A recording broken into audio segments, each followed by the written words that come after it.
మాతృదేవోభవ. పుత్రునకు నీడనిచ్చడి ఛత్రమ్మై వెలిగినావు శతవత్సరముల్, పుత్రుని నీడను దాల్చెడి చిత్రమైనావు కాల చిత్రము తల్లి, పుత్రుని నీడను దాల్చెడి చిత్రమైనావు కాల చిత్రము తల్లి. ఏబిఎన్ ఆంధ్రజ్యోతి ప్రేక్షక మహాశయులందరికీ నవజీవన వేదం అనే కార్యక్రమంలో 107వ భాగానికి స్వాగతం పలుకుతున్నాం.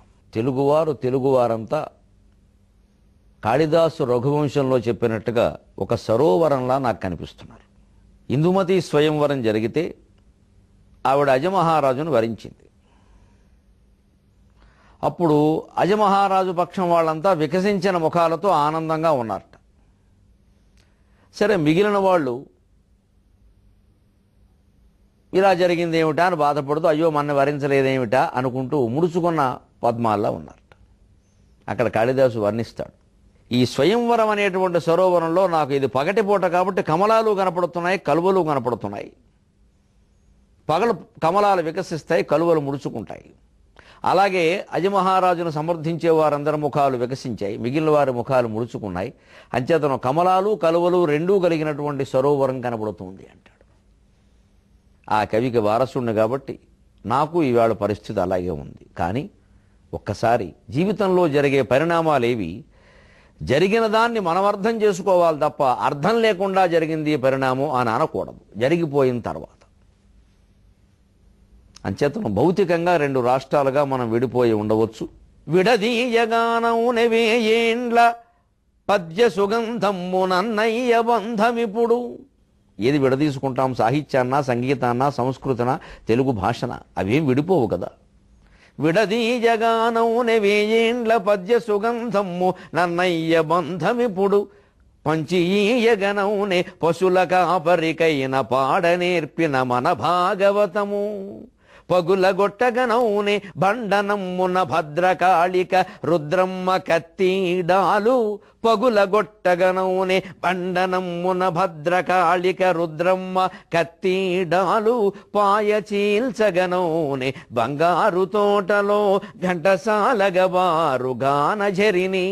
పాయ చీల్చగనౌనే బంగారు తోటలో ఘంటసాలగవారు గానఝరిని. ప్రాంతములు వేరుపడినను బాధ లేదు, స్వంతములు వేరుపడకున్న చాలునదియే. ప్రాంతములు వేరుపడినను బాధ లేదు, స్వంతములు వేరుపడకున్న చాలునదియే. తెలుగు విడిపోదు చెడిపోదు తెలుగు వెలుగు, తెలుగు విడిపోదు చెడిపోదు తెలుగు వెలుగు. రెండు కన్నులతో ఇక నుండి వెలుగు. పైగా మనం సంతోషించాల్సిన విషయం, 2 రాష్ట్రాలని పరిపాలిస్తున్న ముఖ్యమంత్రుల పేర్లు చంద్రుడే. అంచేతను చంద్రుని వెన్నెలలు 2 రాష్ట్రాల్లోనూ తెలుగు మాట్లాడే ప్రతివారి హృదయాల్లో, జీవితాల్లో, ఇంటి ముంగిట్లో విరబూసి వెళ్ళి విరుస్తాయి అని ఆశిస్తూ, సరస్వతీమాత కటాక్షం వల్ల, తెలుగు తల్లి కటాక్షం వల్ల మనమంతా సుఖంగా ఆయురారోగ్య భోగ భాగ్యాలతో ఉంటాము అని ఆశిస్తూ, యో యో యాం యాం తనుం భక్త శ్రద్ధయా అర్చితుమిచ్చతి తస్యాచలాం శ్రద్ధాం తామేవ విదధామ్యహం. ఆరాధనలో ఉండే వైవిధ్యమే అన్ని విషయాల్లోనూ ఉంటుంది. హిందూ ధర్మంలో ప్రత్యేకత అది. ఒకటే దేవుడు, ఆయన్నే పట్టుకుని వేలాడాలని ఉండదు. మనస్సు వైవిధ్యాన్ని కోరుతుంది. ఆ మనస్సుకు ప్రాధాన్యం ఇచ్చారు హిందూ ధర్మంలో. అందుకే ఆ వైవిధ్యాన్నే ఆరాధనా విధానంలో ప్రోత్సహించారు. ఇంకెక్కడ మరే మతంలో ఉండదు ఇది. అక్కడంతా బలవంత బ్రాహ్మణత్వాలు ఉంటాయి. ఇంతే, ఎలాగే ఉండి ఇక మాట్లాడకు. ఇక మొండికెత్తి చేస్తారంటే ఇష్టపడి చేయరు. అదేదో గొప్పతనం కూడా చాలా పొరపాటు. అది ఐకమత్యం కానే కాదు. కొంతమంది అనుకుంటుంటారు, హిందువుల్లో చాలామంది నేను చూస్తూ ఉంటాను, వాళ్ళు యూనిటీగా ఉంటారు. వాళ్ళ దేశాల్లో వాళ్ళు ఎందుకు యూనిటీగా ఉండడం లేదో గమనించండి. హిందూ ధర్మం కాకుండా వేరే మతాలు ప్రధానంగా ఉన్న దేశాల్లో వారు ఎందుకు యూనిటీగా ఉండడం లేదు? ఇక్కడ ఎందుకు వస్తుందా యూనిటీ? ఇక్కడ భయంతో వచ్చిన ఐకమత్యం. మనం తక్కువ వాళ్ళం, మనం కలిసి ఉండకపోతే అలాగే, ఇంతకంటే రాజకీయం ఏమీ లేదు ఇందులో. అక్కడెందుకు లేదు ఇది? అక్కడ హిందువులు చాలా ఐకమత్యంగా ఉంటారు. ఎందుకని? తక్కువ సంఖ్య ఉన్నవాళ్ళు సహజంగా ఐకమత్యంగా ఉంటారు, ఎక్కువ సంఖ్య ఉన్నవాళ్ళు కొట్టుకుంటారు. అంటే అసలు ఐకమత్యంగా ఉండడం ఉండకపోవడం అనేది ఆత్మకి సంబంధించిన విషయం, అహంకారానికి సంబంధించిన విషయం తప్ప బయటి విషయాలకు సంబంధించింది కాదు. మనిషి ఎప్పుడు భయం వస్తుందో అప్పుడు ఐకమత్యం పెరిగిపోతుంది. వెంటనే తన వాళ్ళందరినీ కల్పించుకుంటాడు. వెంటనే మనకు భయమైనప్పుడు చూడండి, సహజంగా మన మిత్రులందరినీ ఇంటికి పిలిచేస్తున్నాడు. నాకు కొంచెం భయంగా ఉందిరా, నాతో పాటు నువ్వు కూడా పడుకోరా, వాడిని కూడా పిలవరా. అంచేత ఏ దేశంలో ఎవరి సంఖ్య తక్కువగా మైనారిటీ ఉంటుందో వారు ఐకమత్యంగా ఉంటారు. ఉండకపోతే కుదరదు. అక్కడ నిజంగా ఆ పద్ధతుల్లో ఐకమత్యం ఉంటే వారి దేశాల్లో ఎందుకు లేదు అక్కడ? అంచేత ఉండదు. అంచేత ఈ అంతర్గతమైన విషయంగా దీన్ని తేల్చుకోవాల్సింది. అది తేల్చుకోవడం కోసమే హిందూ ధర్మంలో ఏం చేశారు అంటే అనేక రకాల ఆరాధనా విధానం. శివరాత్రికి శివుడు, శ్రీరామనవమికి శ్రీరాముడు, కృష్ణాష్టమి కృష్ణుడు, హనుమ జయంతికి ఆంజనేయ స్వామి పెట్టేశారు మొత్తం. దాన్ని ఏమంటున్నాడంటే ఇక్కడ భగవంతుడు, వీటి గురించి మీరు గొడవలు పడకండి. యోం యోం యాం యాం తనుం శ్రద్ధయా అర్చితుమిచ్చతి తస్య తస్య అచలాం శ్రద్ధాం తామేవ విదధామ్యహం. ఎవరు ఏ దేవతా రూపాన్ని ఏ విధానంలో ఎటువంటి శ్రద్ధతో ఆరాధిస్తున్నారో వారికి ఆయా దేవతా రూపాల్లో ఆ విధానాల్లో ఆ శ్రద్ధని నేనే కలిగిస్తున్నాను అన్నాడు. అంతర్గతమైన తేజస్సు ఒక్కటే నేను అంటే అర్థం ఇది. ఇక్కడ ఖైరతాబాద్లో వినాయకుడు విగ్రహం చేస్తారు. సరే, అడుగులు చేయడం, పెద్దది చేయడం, ఇది విమర్శలు చేసిన వాళ్ళు ఉన్నారు. ఇది భక్తి, నిజమే, భక్తి అవునా కాదా పక్కనట్టండి, అదొక వైవిధ్యం. ఇప్పుడు ఈసారి ఏదో శివుడు రూపంలో చేస్తున్నారు. వారు చూడండి, ఇప్పటికి బహుశా సుమారుగా 15-20 ఏళ్ల బట్టి ఈ వ్యవహారంలో ఉండడం వల్ల ప్రతి ఏటా వినాయకుడిని ఒక వైవిధ్య స్వరూపంతో మనకు చూపిస్తున్నారా లేదా? ఆయన పక్కన ఇటొకటి అటొకటి మనం ఊహించినటువంటి విగ్రహాలు పెడుతున్నారు. అదొక స్ఫూర్తి. కొన్ని లక్షల మంది వెళ్ళి దర్శించుకుంటున్నారు.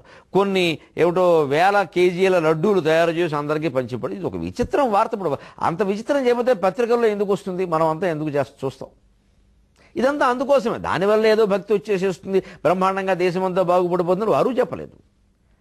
కానీ అదంతా మొత్తం చెడు అనడానికి అవకాశం లేదు. చాలా తప్పు మాట అది.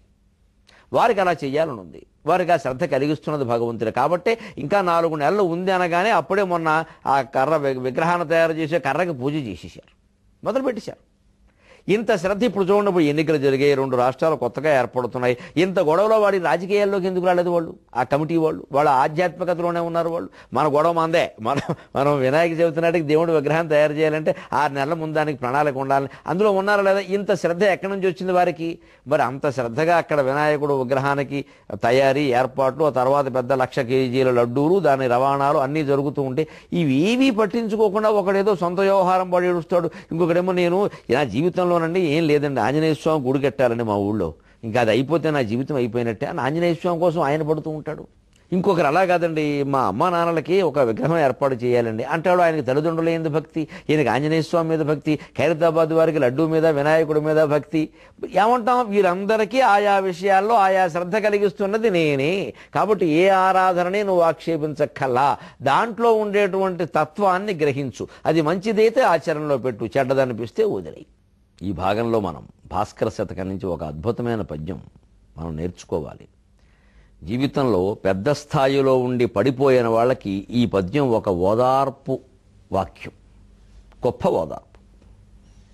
వ్యాపారంలో దెబ్బతినచ్చు, ఉద్యోగంలో దెబ్బతినచ్చు, మహత్తర సరసంగా శృంగార భరితంగా సంసారాన్ని అనుభవిస్తూ ఒక్కసారి ఏదో గొడవ వచ్చి విడిపోవచ్చు. ఏదైనా జరుగుతుంది. వారందరికీ గొప్ప ఓదార్పు. ఎందుకంటే జీవితంలో మన శక్తి సామర్థ్యాలతో సంబంధం లేకుండా కొన్ని జరిగిపోతూ ఉంటాయి. అక్కడ మనల్ని మనం నిందించుకోవలసిన అవసరం లేదు. బలము దొలంగు వేళలను ప్రాభవ సంపదలు ఎంత ధన్యుడు నిలుపుకొనంగనేరడు అది నిశ్చయము. బలము దొలంగు వేళలను ప్రాభవ సంపదలు ఎంత ధన్యుడు నిలుపుకొనంగనేరడు అది నిశ్చయము.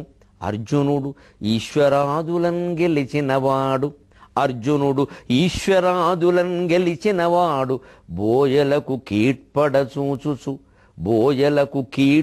చూచుచు కృష్ణ భార్యలన్ పలువురనీయడే నిలువబట్ట సమర్థుడుగాక భాస్కరా, నిలువబట్ట సమర్థుడుగాక భాస్కరా. అర్జునుడు ఎంత వీరుడో మనకు తెలుసు.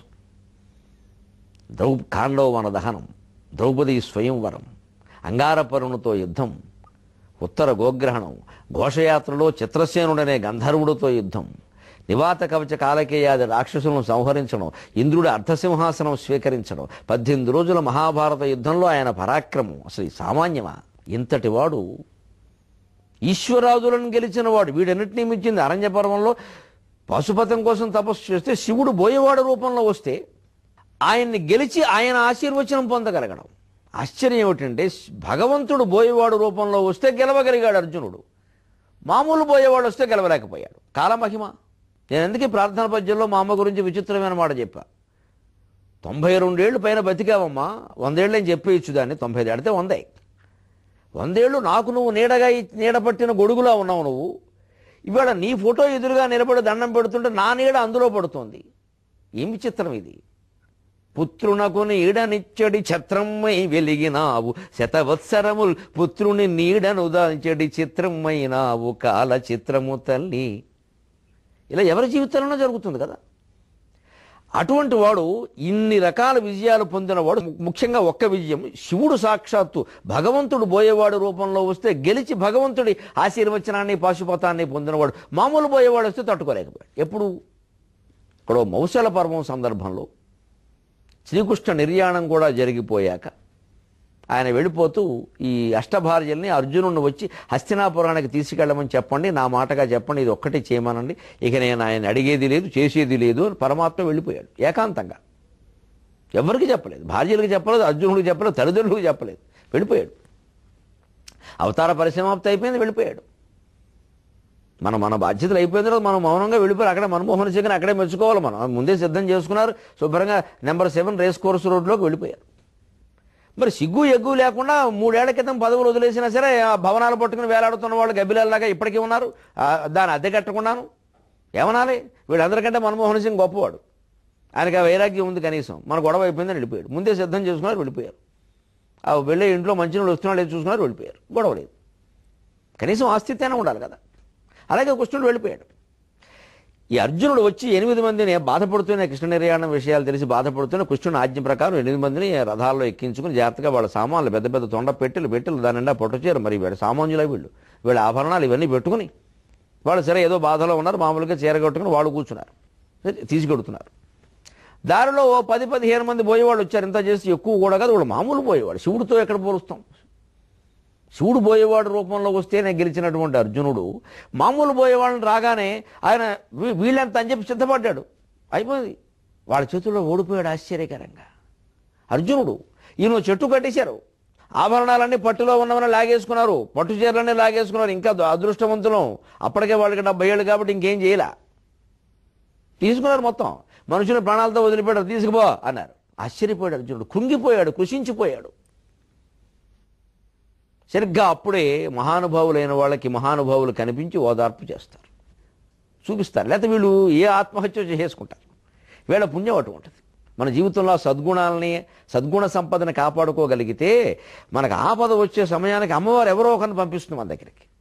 ఏదో విపరీతమైన నిర్ణయాలు చేసుకున్నారు కొన్ని మనస్సులో, అప్పుడు ఖచ్చితంగా ఎవరో ఒకరిని పంపిస్తుంది. ఎందుకంటే వీడు పాపం మొదటి నుంచి బాగున్నాడు, మంచివాడు, ఏదో ఆపద వచ్చింది కృంగిపోతున్నాడు, వీడు కాస్త ఉత్సాహంగా 4 మాటలు చెప్పాలి అని వెంటనే అనుకోకుండా మీ ఇంట్లో నవజీవన వేదం మోగేలా చేస్తుంది. అంతే, వెంటనే బయటికి బయటపెడతారు. అలాగే వచ్చారు వ్యాస భగవానుడు. ఏమిటయ్యా అర్జున బెంగట్టుకున్నా ఉన్నారు, ఎవరు రమ్మన్నారైనా వచ్చాడు అంతే. మహాపురుషులు అలాగే వస్తారు, ఊరకరారు మహాత్ములని. ఊరికే వచ్చినప్పుడు వస్తారు, కారణం చెప్పాడు. కంగారు పడకు, ఎందుకు అంత బాధపడుతున్నావు? అదే అహంకారం అంట. భగవద్గీత విన్నావు, అన్ని చోట్ల మనమే గెలుస్తామా? బలము దొలంగు వేళలను ప్రాభవ సంపదలు ఎంత ధన్యుడు నిలుపుకొనంగనేరడు, ఇది నిశ్చయము. అర్జున, ఒక్కోసారి జీవితంలో మన బలం అయిపోతుందయా, మన పుణ్యబలం అయిపోతుందయా, వేరే ఫలాలు ఏవో మొదలవుతాయ్యా, వాటి ఫలాలు మనం అనుభవించి తీరాలమ్మా. అటువంటప్పుడు మన బలాలు, మన తెలివితేటలు, మన గొప్పతనాలు, మన ధనధాన్యాలు, వస్తు సంపదలు ఏ రకంగానూ ఉపయోగపడవయ్యా. నాకింత బలం ఉంది, బలగం ఉంది, ధనం ఉంది, జనం ఉన్నారు, ఇవి ఏవి ఉపయోగపడవయ్యా, విధి బలీయమైపోతుందయ్యా. అందుకని జరిగింది అంటే నేను తట్టుకోలేకపోతున్నాను, నా బాణాలు పనిచేయకపోవడం ఏమిటి అన్నాడు. దానికి సరే నువ్వు అడిగావు కాబట్టి చెబుతున్నా, అందరికీ చెప్పం.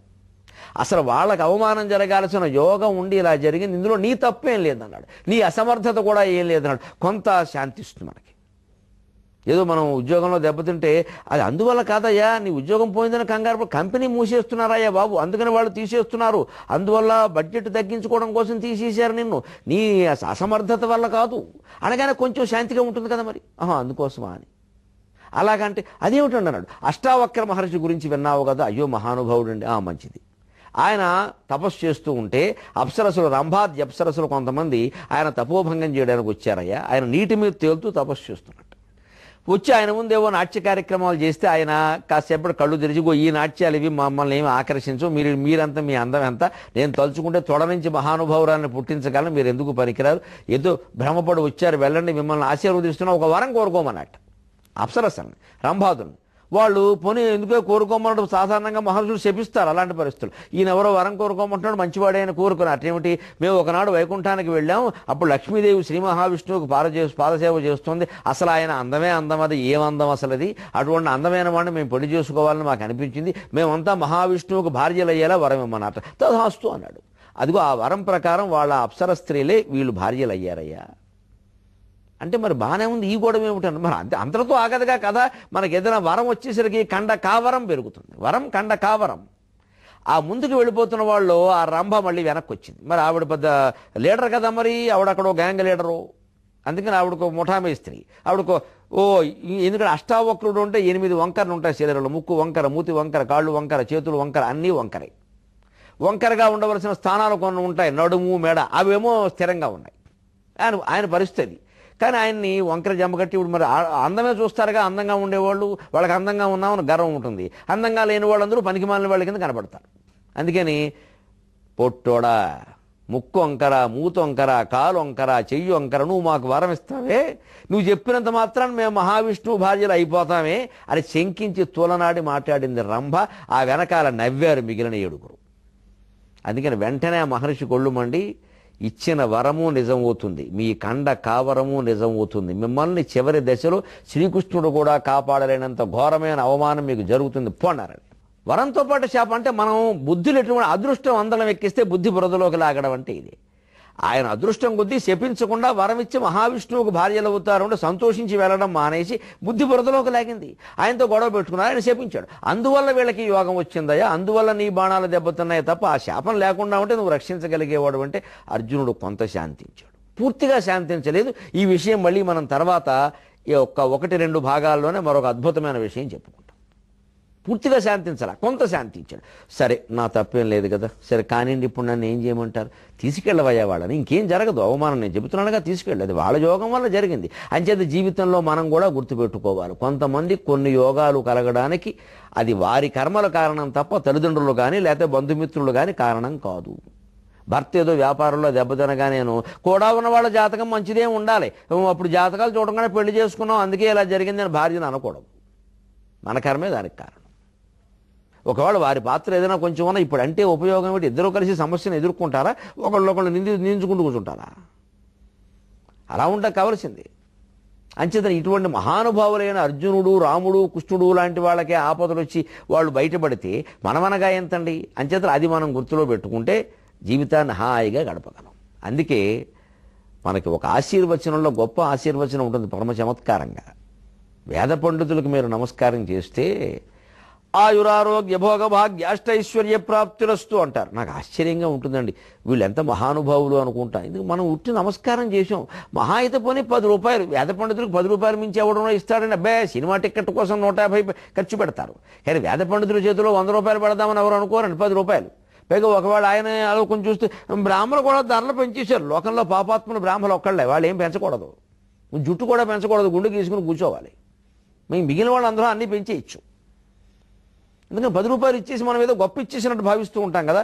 వాళ్ళెంత అమాయకులు అంటే ఈ 10 రూపాయలకి, ఈ నమస్కారానికి ఆయుర్ ఆరోగ్య భోగ భాగ్య అష్టైశ్వర్య 10 రూపాయలకే.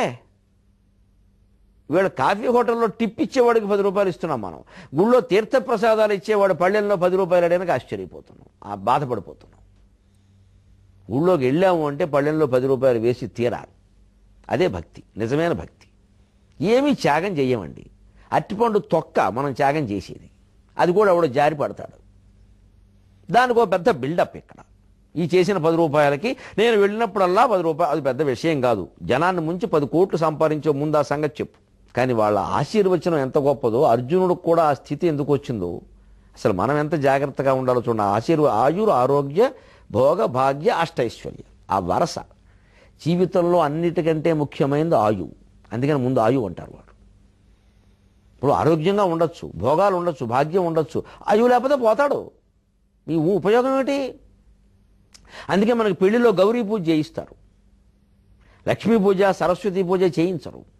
లక్ష్మీ పూజ చేయిస్తే డబ్బు వస్తుంది, సరస్వతి పూజ చేస్తే చదువు వస్తుంది. ఈ రెండు రావడానికి వాడు బతుకుండాలి కదా. బతుకుండాలంటే గౌరీ పూజ చేయాలి, సౌభాగ్యం అంటారు. ఆ సౌభాగ్యం లేనప్పుడు ఈ సరస్వతి లక్ష్మి ఎందుకు ఇవన్నీ? అందుకని ముందు ఆయువు, అంటే జీవితంలో అతి ముఖ్యమైనది ఆయువే, తర్వాత ఆరోగ్యం. ఎందుకంటే ఆయువు ఉండగానే సరిపోదు. కొంతమంది ఉంటారు పాపం, అరగడియ భోగం 6 నెలలు రోగం. ఎందుకు ఆయువు? ఒక్కరోజు ఇలా మనకు కనపడే ఇవాళ కాస్త తేలిగ్గా ఉందని అరుగు మీద కూర్చుంటారు, ఇక మర్నాడు మళ్ళీ 3 నెలలు కనపడరు. ఉంటారు కొంతమంది పరిస్థితి అంతే. అరగడియ భోగం 6 నెలలు రోగం అంటారు. అంచేత ఆయువు ఉండగానే సరిపోలేదు. ఇలాంటి వాళ్ళు 70 ఏళ్ళు 80 ఏళ్ళు బతకడం వాళ్ళకి ఇబ్బంది, మిగిలిన వాళ్ళకి కూడా ఇబ్బంది. అస్తమాను రోగాలే, ఎప్పుడు ఏదో ఒకటి నొప్పి. అంచేత ఆయువు తర్వాత ముఖ్యమైనది ఆరోగ్యం. ఆయువు లేనప్పుడు ఆరోగ్యం ఉపయోగం. ఆయువు ఉంటే ముందు కావాల్సింది ఆరోగ్యం, తర్వాత భోగం. ఆయువు ఉంటుంది కొంతమందికి, ఆరోగ్యం కూడా బాగానే శుభ్రంగా రాళ్ళు తిన్నా అరుగుతాయి, కానీ మరమరాలు కొనుక్కుంది కూడా డబ్బులు ఉండవు. అదే భోగం. ఆయువు ఆరోగ్యం ఉన్నాక భోగపడేటువంటి భోగాలు అనుభవించగలిగే సంపద ఉండాలి. లేనప్పుడు ఈ ఆయువు ఆరోగ్యం దేనికి? దరిద్రం ఉంటే, పేదరికం ఉంటే ఇంట్లో 70 ఏళ్ళు పేదవాడిగానే బతకడం, ఈ ఆరోగ్యం కూడా బాగున్నా కూడా ఏమీ రూపాయి లేకపోతే నిత్యం అదే ఏమిటో అన్నీ బాగున్నాయి, రాళ్ళు తిన్నా అరుగుతాయి, వజ్రాలు తిన్నా అరుగుతాయి, మరమరాలు కూడా కొనుక్కునేందుకు డబ్బులు లేవు. కొందరు ఉంటారు మహానుభావులు, వజ్రాలు కొనుక్కుని తినగలరు, వాళ్ళకి మరమరాలు కూడా అరగవు. వాళ్ళ కర్మ వాళ్ళది, వాళ్ళకి ఆరోగ్యం బాగులేదు. అంతే ముందు ఆయువు, తర్వాత ఆరోగ్యం, తర్వాత అనుభవించడానికి తగిన భోగాలు, డబ్బు ఉండాలి. అప్పుడు చూడండి, ఆయువు ఆరోగ్యం భోగం ఉన్నా కూడా, ఆయువు ఉంది ఒక ఆయనకి, ఆరోగ్యం కూడా బాగానే ఉంది, అనుభవించడానికి సంపదలు కూడా బాగానే ఉన్నాయి, శుభ్రంగా తింటున్నాడు, మంచి ఉద్యోగం కూడా, మామూలు కాదు, డిఎస్పి, ఎస్పీ గారి తర్వాత ఏఎస్పీ గారి తర్వాత కదా డిఎస్పీ, మంచి పోస్టు, జీతం అది బాగానే ఉంది. అందులోనూ ఆప్షన్ల ప్రకారం ఆయన కోరుకున్న చోట ఇచ్చారు. 2 రాష్ట్రాల్లో ఎక్కడ కావాలంటే అక్కడ, బాగానే ఉంది, అన్నీ బాగానే ఉన్నాయి. కానీ ఆ డిఎస్పీ గారు, మీరు సరదా ఊరికి ఉదాహరణ కోసం చెబుతున్న మరోలో అనుకోకండి, ఏదైనా పండుగ వస్తుంది, దీపావళి పండుగ ఏదో వస్తుంది, ఇగో ఏమైనా సరే పిల్లాడు పుట్టినరోజు కూడాను మీరు ఇంట్లో ఉండాలి, మీరు పోలీసు అని అదేని వెళ్ళిపోతే కుదరదంటే, నేను వారం కింద చెప్పేశాను, నాకు సెలవు ఇచ్చేశారు, నువ్వు అన్ని పిండి వంటలు ఉండయి, శుభ్రంగా ఇద్దరం కలిపి కూర్చొని తిందాం అంటాడు పాపం ఆయన.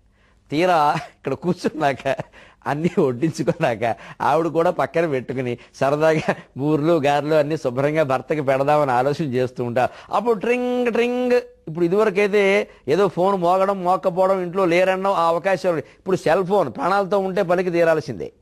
పైగా ఫోన్ తీయకపోతే ఎందుకు తీయలేదంటారు, కట్టేస్తే ఎందుకు కట్టేసామంటారు. అంటే 24 గంటలు అది ఆన్ చేసి ఉండాల్సిందే, 24 గంటలు మనిషి పలకాల్సిందే. అందులో పోలీసు ఉద్యోగంలో మరీ ఇబ్బంది, నిజంగా వాళ్ళకి చేతులెత్తి దండం పెట్టాలి ఆ బాధ్యతలు చేసే వాళ్ళకి. ఎప్పుడు పోలీసులను విమర్శించద్దండి, చాలా గొప్పగా పనిచేస్తున్నారు వాళ్ళు. ఏం చేసినా మనం సమర్థించాలి, వాళ్ళకి పూర్తి అధికారం ఇవ్వాలి, అప్పుడే దేశం బాగుపడు. అందుకని అప్పుడు పాపం కూర్చుంటారు భోజనానికి, అప్పుడు ఎస్పీ గారి నుంచి వచ్చింది ఫోన్. వెంటనే ముందు అన్నం దగ్గర కూర్చొని లేస్తాడు ఈయన ఫోన్లో, అక్కడ ఎస్పీ గారు లేరు. అయినా ఆ భక్తి, ఆ భయం, sir sir sir sir sir, ఇక సారా ఇంకేముండదు పాపం. వెంటనే ఇగో నాకు అర్జెంట్ కబురు వచ్చింది, ఎక్కడో నక్సలైట్లు ఏదో చేశారట, వెంటనే వెళ్ళిపోవాలి అని అక్కడ నీళ్లు వదిలేసిపోతాడు. అక్కడి నుంచి ఏమైంది? ఇదే భాగ్యం లేకపోవడం అంటే ఇది. ఆయనకు ఆయువు ఉంది, ఆరోగ్యం ఉంది, భోగం ఉంది, భార్య అనుకూలవతి, బోళ్ళు పిండి వంటలు చేసింది, భాగ్యం లేదు, అదృష్టం అంటారు దీన్ని. ఆ సమయానికి ఇప్పుడు ఈయన మళ్ళీ ఎప్పుడు వస్తాడో తెలియదు. ఇంకా నన్ను మన్నించండి, వస్తారో రారో కూడా అనుమానం. మీరు వచ్చారు, ఎప్పుడో వస్తారు అర్ధరాత్రి. ఆవిడకి మండి ఇలాగే ఎప్పుడు ఇంతే, బోడు ఉద్యోగం, జీవితం అంతా ఇంతే, నేను తిన్ను అని మొత్తం పారేసింది ఆవిడ. ఏమైంది? ఇప్పుడు చూడండి ఆశీర్వచనం ఎంత గొప్పదో. ముందు ఆయువు ముఖ్యం, తర్వాత ఆరోగ్యం ముఖ్యం, తర్వాత భోగం ముఖ్యం, తర్వాత భాగ్యం ముఖ్యం, ఆ పైన అష్టైశ్వర్యాలు ముఖ్యం. ఈ ఆశీర్వచనాన్ని మనకు అందిస్తూ ఉన్న వేదం ఎంత గొప్పది, వేద పండితులు ఎంత గొప్పవారు, వారికి నమస్కారం, సెలవు.